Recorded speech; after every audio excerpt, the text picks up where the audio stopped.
ఈ రాత్రి కాల సమయంలో చేరి వచ్చిన ప్రతి ఒక్కరికి కల్వరీ మినిస్ట్రీస్ తరఫున మా యొక్క హృదయపూర్వక వందనాలు. నా ప్రియ సహోదరి, నా ప్రియ సహోదరుడా, రియల్లీ గత 20 years బ్యాక్ లేని ఆ డిజైర్, గత 10 years బ్యాక్ లేని ఆ ఆశ నీ అంతరంగంలో అకస్మాత్తుగా కలుగుతున్నది అంటే 10 years 20 years బ్యాక్ మందిరానికి వెళ్ళాలనే ఆశ నీలో లేదు. ఎప్పుడు ఏదైనా థియేటర్స్లోకి వెళ్ళాలి, క్లబ్స్లోకి వెళ్ళాలి, ఆయా పార్క్స్లలో సండే ఈవినింగ్ వెళ్ళి ఫ్యామిలీతో పాటు ఎంజాయ్ చేయాలి అనే ఆశ ఉండే. కానీ ఈ దినాలలో ఎందుకో నీ అంతరంగంలో మందిరానికి వెళ్ళాలి, దేవుని యొక్క వాక్యం వినాలి, నా జీవితాన్ని మార్చుకోవాలి అనే ఆశ నీ అంతరంగంలో కలుగుతున్నదంటే అది నీ మంచితనం, నీ గొప్పతనం కాదు, కానీ యేసుక్రీస్తు ప్రభువు నిన్ను ప్రేమిస్తున్నాడు. యేసుక్రీస్తు ప్రభువు నీ అంతరంగంలో ఆ యొక్క ఆసక్తిని, ఆశను కలిగిస్తున్నాడు. పరిశుద్ధాత్మ దేవుణ్ణి నీ దగ్గరికి పంపించి నిన్ను ఆరాధన కోసం సిద్ధపరుస్తూ ఉన్నాడు. వాక్యం ద్వారా నువ్వు కడగబడాలి అనే ఆశతోని పరిశుద్ధాత్మ దేవుడిని దగ్గరికి పంపించి ఆయన బలవంతం చేసి నిన్ను ఈ స్థలానికి నడిపిస్తున్నాడు. Because Jesus is coming soon. గట్టిగా చప్పట్లు కొడదాం. యావత్ ప్రపంచంలో జరుగుతున్న ఇన్సిడెంట్స్ని బట్టి మనం చూస్తే బైబిల్ గ్రంథంలో ఉన్న ప్రాఫెసీస్ అన్ని కూడా నెరవేర్పులోకి వస్తున్నాయి. మ్యాక్సిమం ప్రాఫెసీస్ అన్ని కూడా నెరవేర్పులోకి వస్తున్నాయి. ఈవెన్ సైంటిస్టులకు కూడా అర్థం కాని ఎన్నో వాస్తవాలు, ఎన్నో సత్యాలు బైబిల్ గ్రంథంలో 2000 years బ్యాక్ పరిశుద్ధాత్మ దేవుడు మన కోసం రాసి ఉంచినాడు. ఆమెన్. సో బైబిల్ గ్రంథంలో రాసిన ప్రాఫెసీస్ అన్నీ కూడా ఈ దినాలలో యావత్ ప్రపంచంలో నెరవేర్పులోకి వస్తూ ఉన్నాయి. చాలా మందికి ఉన్న పిచ్చి ఆలోచన ఏంటిదంటే, వీఆర్ ఫ్రమ్ క్రిస్టియన్ బ్యాక్గ్రౌండ్, మా తాతగారు ఒక మంచి అయ్యగారండి, మా తాతగారు గొప్ప రెవరెండ్ అండి, మా తాతగారు ఇన్ని సంవత్సరాలు సేవలు చేశాడండి. We came from Christian background, we are from main line church, we have 30-40 years Christian seniority, we know about Abraham, we know about Isaac, we know about Jacob, we have 60-40 years seniority అనే గుడ్డితనంలో, భ్రమలో బ్రతుకుతున్న అనేక క్రైస్తవులు ఉంటున్నారు. వారి దగ్గరికి వెళ్ళి ఏదో రకంగా బైబిల్ గురించి చెప్తే we know everything from Bible అంటారు. మాకు అన్ని కూడా తెలుసు, సండే స్కూల్ నుంచి మేము అన్ని విషయాలు నేర్చుకున్న వారమే, మీరు చిన్న చిన్న పిల్లలు ఇప్పుడని అనేక సేవకులను తక్కువ అంచనా వేసే ట్రెడిషనల్ క్రిస్టియన్స్ ఎంతో మంది ఉంటున్నారు. కానీ I want to remind you everybody, నీ క్రిస్టియన్ సీనియారిటీ నిన్ను పరలోకానికి చేర్చదు. ఆమెన్. నీ క్రిస్టియన్ బ్యాక్గ్రౌండ్ అనేది నిన్ను పరలోకానికి చేర్చదు. కానీ ఆయన రాకడ సమయంలో నీవు పరిశుద్ధుడిగా మార్చబడాలి. గట్టిగా చప్పట్లు కొడదాం. నువ్వు ఆయన రాకడ సమయంలో నిష్కలంకంగా, నిందారహితంగా, మచ్చ డాగు లేకుండా నీవు గాని ఉన్నప్పుడే మా మధ్యాకాశంలో ఆ యేసుక్రీస్తు ప్రభువును నువ్వు కలుసుకుంటావు. కాబట్టి that's why God has sent you here. అందుకనే పరిశుద్ధాత్మ దేవుడు సంథింగ్ ఆర్ ది అదర్, ఎక్కడనో నువ్వు పొరపాటు చేస్తున్నావు, ఎక్కడనో బ్యాక్ స్లైడ్ అవుతున్నావు, ఎక్కడనో చేసిన పొరపాటే మాటి మాటికి నువ్వు చేస్తున్నావు, చెయ్యొద్దనుకుంటున్నావు కానీ చేస్తున్నావు. అందును బట్టి ఈ ప్రదేశాలకి నడిపించి వాక్యం ద్వారా నిన్ను కడుగుతూ వస్తున్నాడు పరిశుద్ధాత్మదేవుడు. కాబట్టి నా ప్రియ సహోదరి, సహోదరుడా, మన యేసయ్య చాలా త్వరగా రాబోతున్నాడు. ఆయన నిన్ను నన్ను పరలోకానికి తీసుకొని వెళ్ళిపోవటానికి ఆయన త్వరగా రాబోతున్నాడు. కాబట్టి ఈ రోజు దాకా నీ యొక్క స్పిరిచువల్ లైఫ్ ఏ విధంగా ఉన్నదో, కానీ ఇకనైనా నువ్వు మారు మనసు పొంది ఒక కృత జీవితాన్ని ప్రారంభించి క్రీస్తు కోసం నమ్మకంగా ఉండు. దేవుడు నిన్ను, నీ కుటుంబాన్ని ఆశీర్వదించి దీవించును గాక. గట్టిగా చప్పట్లు కొడదాం. గత వారంలో పరిశుద్ధాత్మ దేవుడు మన ముందు ఒక అంశాన్ని ఉంచున్నాడు. నా ఉపవాస ప్రార్థనలో నేను గడుపుతూ ఉన్నప్పుడు సార్వత్రిక సంఘానికి, యూనివర్సల్ చర్చ్ సంఘానికి 4 అంశాలని చెప్పమన్నాడు. ఒకటి, క్రీస్తు యొక్క రాకడ గురించి, రెండవదిగా పరిశుద్ధత గురించి, మూడవదిగా పరిశుద్ధాత్మ దేవుని గురించి, నాలుగవదిగా ప్రార్థనా జీవితం గురించి. ఈ 4 అంశాలని పరిశుద్ధాత్మ దేవుడు సార్వత్రిక సంఘానికి చెప్పి వారిని నా రాకడ కోసం సిద్ధపరిచి బెట్టా అనేసి అన్నాడు.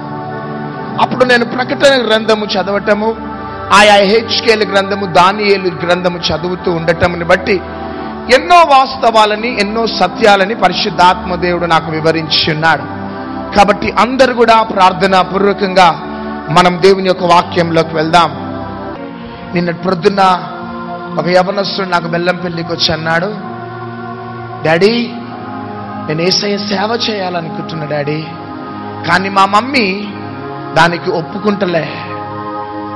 అంటే నేనన్నా, నీకు యేసయ్య కావాలా మమ్మీ కావాలా అంటే, నాకు యేసయ్య కావాలి డాడీ అన్నాడు. యేసయ్య కావాలి అంటే కొన్నిసార్లు చంపుకోవలసినవి చంపుకోవాలంతే. మా తల్లిదండ్రులు పక్కా సిఎస్ఐ.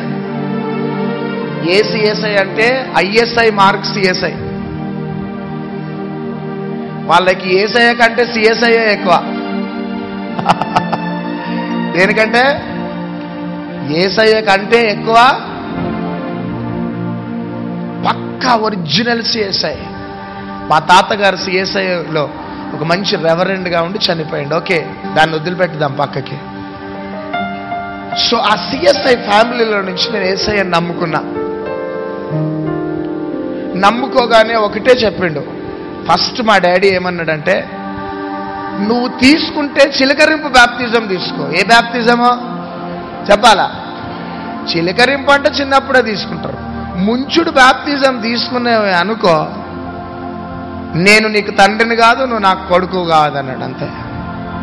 ఇంట్లో ఒక్కడినే కొడుకుని అనగానే ఎప్పుడైతే లేదు డాడీ ఎట్టి పరిస్థితిలో బ్యాప్తిజం తీసుకోవాలంటే మా ఇద్దరిని ఇంట్లో నుంచి ఎలగొట్టేసిండు. అంతే. యేసు రక్తమే ఇద్దరిని ఇంట్లో నుంచి ఎలగొట్టేసిండు. అంతే. రోడ్డు మీదకి వచ్చేసినాం. బ్యాప్తిజం తీసుకున్న తర్వాత ఒక 2 సంవత్సరాలు మాట్లాడలే. దాని తర్వాత మరలా దేవుడు మమ్మల్ని సేవకే పిలిచిండు. అప్పటికి మధ్యలో ఏదో రకంగా కాంప్రమైజ్ అయ్యిండు. ఇంటికి వెళ్ళటం రావటం జరిగింది. సేవకై సమర్పించుకున్న తర్వాత నన్ను ఎక్కడ జాయిన్ కమ్మంటున్నాడు అంటే ఏసీటీసీలో జాయిన్ కమ్మంటున్నాడు. దేంట్లో? అండర్ ట్యాంక్ బండ్ దోమలు కూడా ఏసీటీసీలో జాయిన్ కామన్నాడు. నేను ఏసీటీసీలో జాయిన్ కాను అన్నా. నువ్వు ఏసీటీసీలో జాయిన్ కాకపోతే నేను నీ తండ్రిని కాదు, నువ్వు నా కొడుకు కాదన్నాడు రెండోసారి. మరలా చెప్పండి, యేసు రక్తమే. మరలా 2 సంవత్సరాలు అవుట్. మరలా సేవలో ఎదుగుతున్నప్పుడు మరలా పిలిచిండు. ఇట్లా పిలిచి నువ్వేం చేయాలంటే మన ఇంట్లోనే చర్చ కట్టాలా. ఇంట్లో ఎవడైనా చర్చ కడతాడా చెప్పాలా? నా బిల్డింగ్ మీదనే నీకు ఒక చర్చ కట్టిస్తా, ఆ బిల్డింగ్ మీద నువ్వేం చేయాలా? సేవ చేయాలన్నాడు. మేర్సే నై హోతా అని చెప్పిన. మేర్సే పూరా నై జాంతా మై నై హోతా అనేసి అన్నా. చలో కట్ అన్నాడు. నువ్వు నా కొడుకు కాదు, నేను నీకు తండ్రిని కాదు. యేసు రక్తమే బస్. ఇక ఎన్ని తంటాలు పడ్డాను అనుకోండి. ఇక చివరికి ఎన్నిసార్లు అన్నా కానీ గుడ్ బై చెప్పటము, మరలా సేవలో అడుగు పెట్టడం. గట్టిగా చెప్పట్టకూడదాం.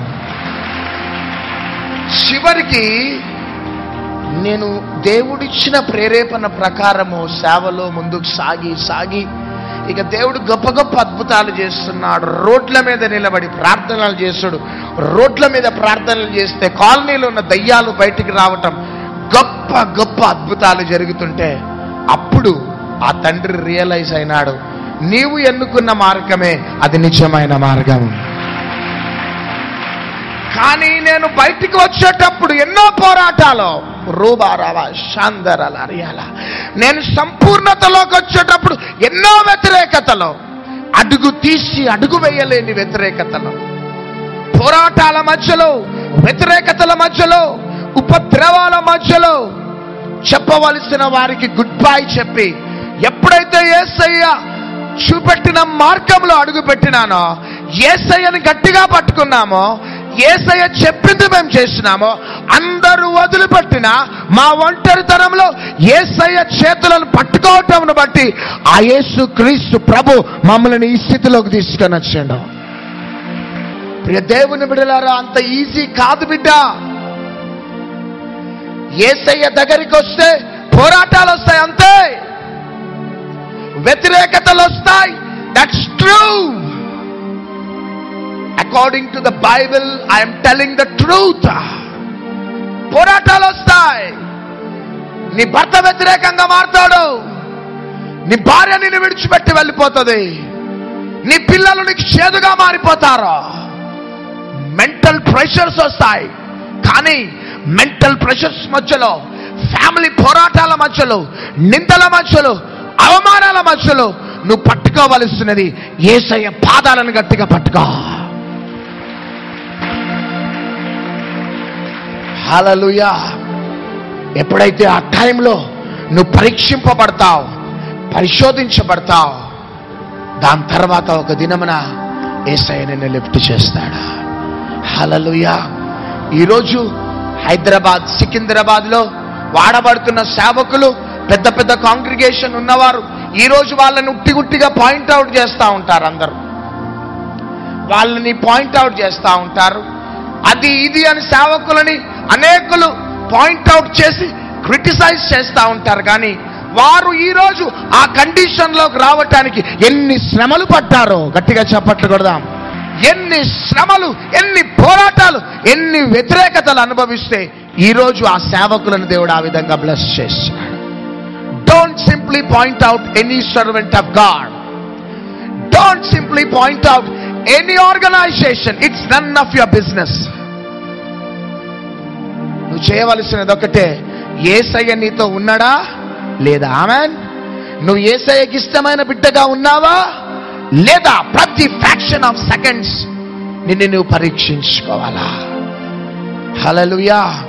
నా ప్రియ తమ్ముడు, నా ప్రియ చెల్లి, ఈరోజు దేవునితో మాట్లాడుతున్నాడు.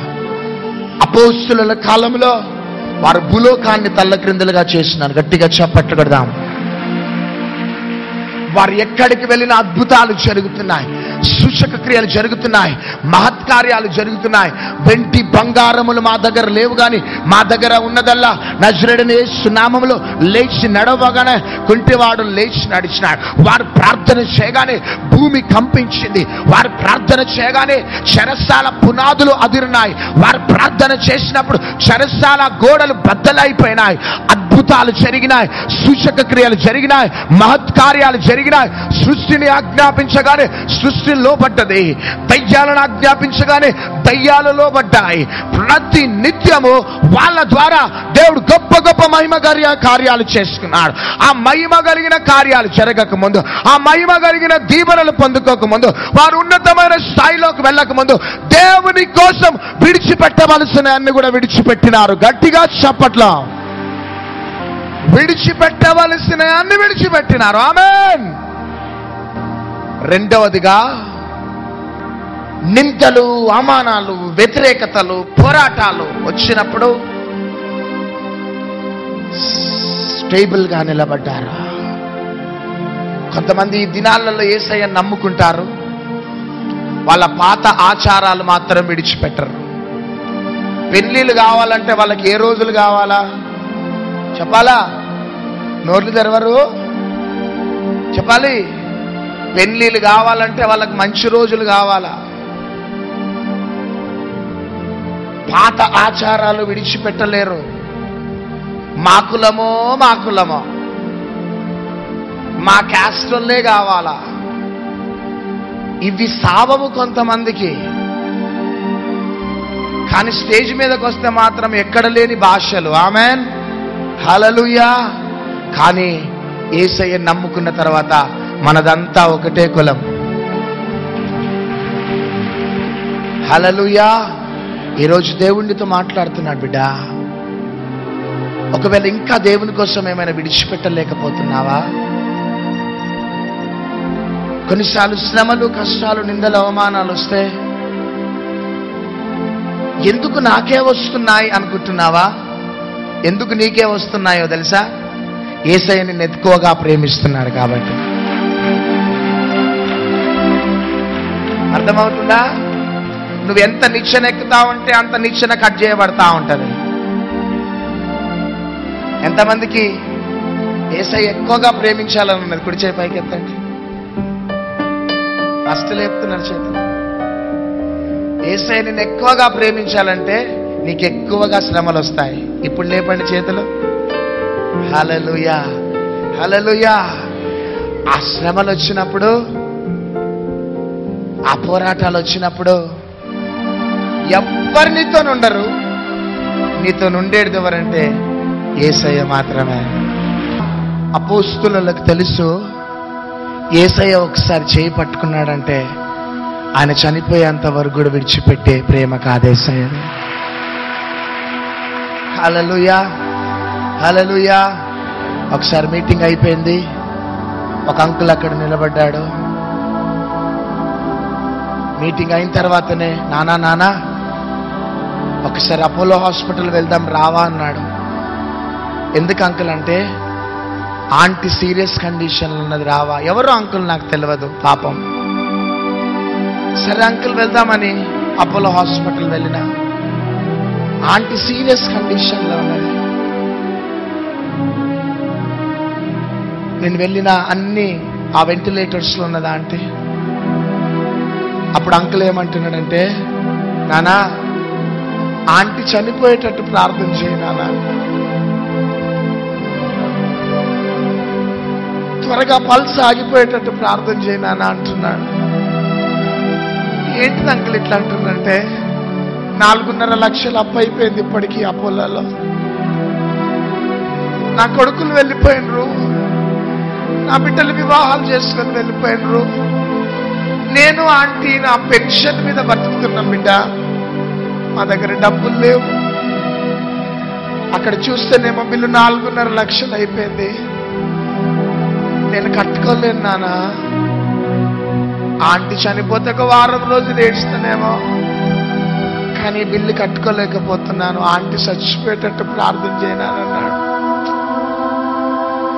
ఎంత వేదన అనుభవించి, ఎంత వేదన అనిపించిందా ప్రార్థన చేసేసి వచ్చేసినాను.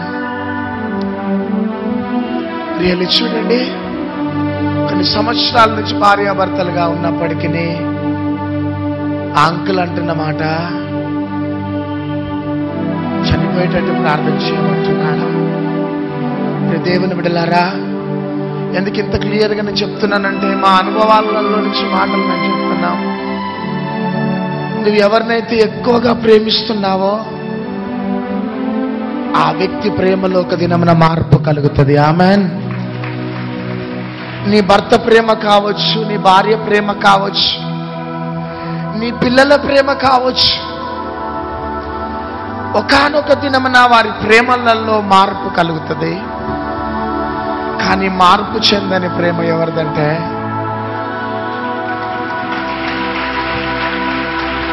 హల్లెలూయా, ఎంత మంచి ప్రేమ యేసయ్యదే.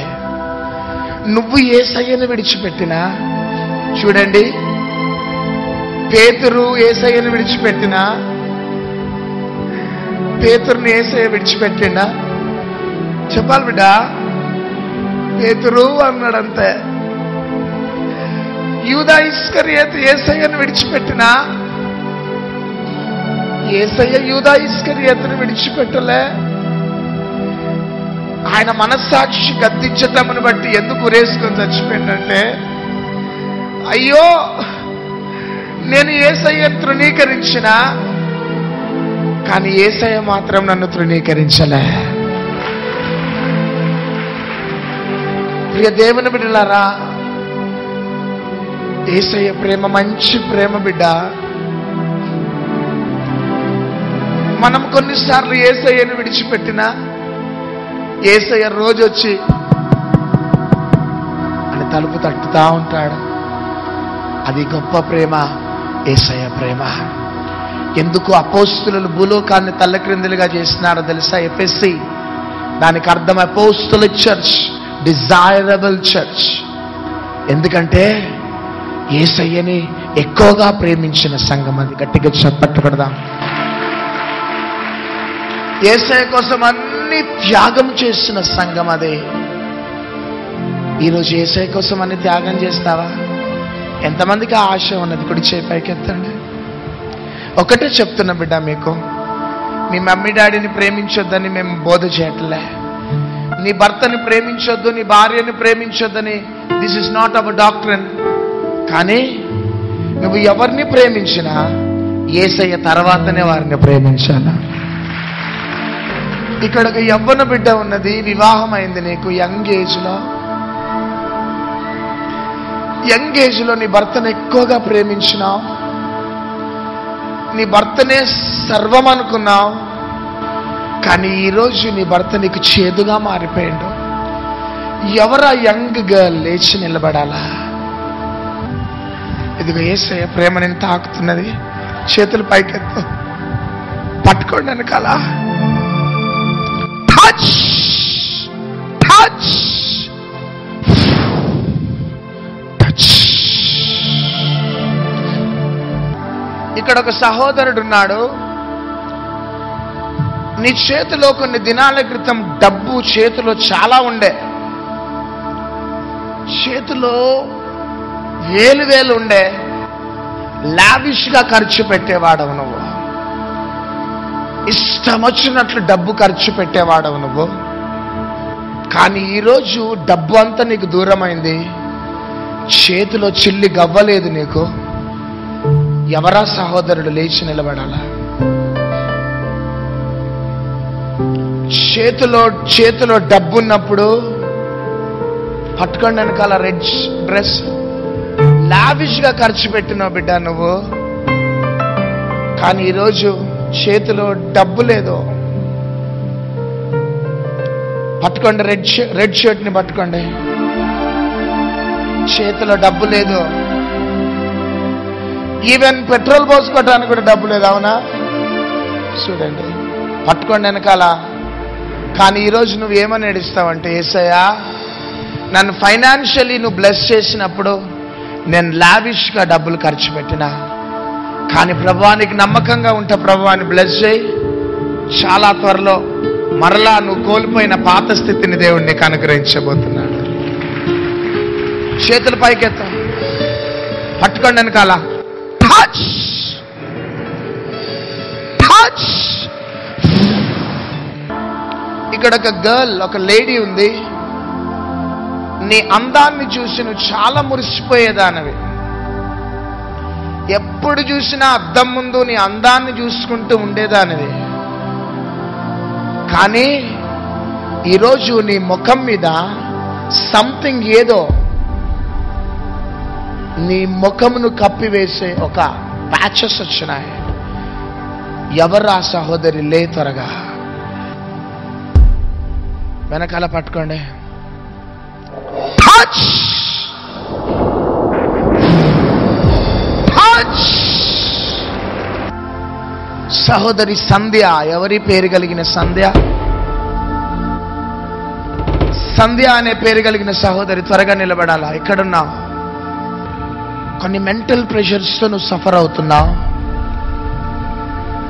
ఆ మెంటల్ ప్రెషర్స్ నుంచి, ఊబిలో నుంచి బయటికి రాలేకపోతున్నావు. కానీ ఇంకా యేసయ్య కోసం కొన్ని విడిచిపెట్టవలసినవి విడిచిపెట్టేడుతున్నది నువ్వు. వెనకాల పట్టుకోండి. Touch touch touch. Brother Raj Kumar. ఎవరి పేరు కలిగిన రాజ్ కుమార్? రాజ్ కుమార్ ఎవరు? యేసయ్యను కంటిన్యూగా ప్రేమిస్తావా, వెంబడిస్తావా? రాజ్ కుమార్ పట్టుకోండి వెనకాల. Touch touch touch.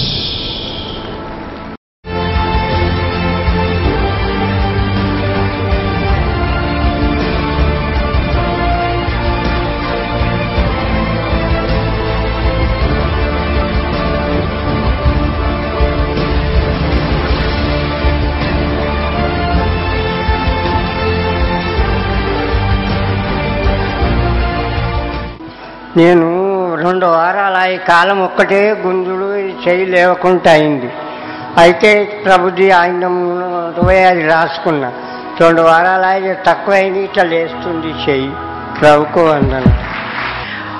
నాకు లాస్ట్ ఇయర్ సోరియాసిస్ బాగా సివియర్ కండిషన్స్లో ఉండి ప్రాణాంతకంగా ఉన్న స్టేజ్ నుంచి భగవంతుడు బయటికి తీసుకొచ్చాడు.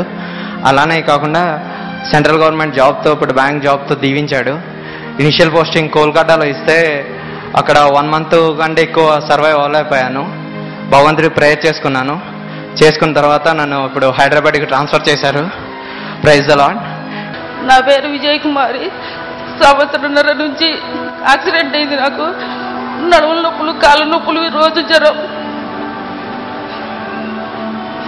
ఇక్కడికి ఇది 4వ వారం నేను రాబట్టి, పోయిన వారము కట్టెపట్టుకొని ఎవరైతే నడుస్తారో వాళ్ళ స్టేజ్ మీదకి రమ్మని అన్న చెప్పినాడు. నేను కూడా ప్రభు మరి నాకు కూడా ముట్టి స్వస్థపరచాలని నమ్మకంతో నేను వస్తాను ఆయన అని చెప్పినాను. ఆయన నూనె రాసి తల మీద చేయబెట్టి ప్రార్థన చేసినాడు. 1.5 సంవత్సరం నుంచి ఉండే నొప్పులన్నీ పోయినాయి. ఇప్పుడు నేను నడవగలుగుతున్నాను. Praise the lord.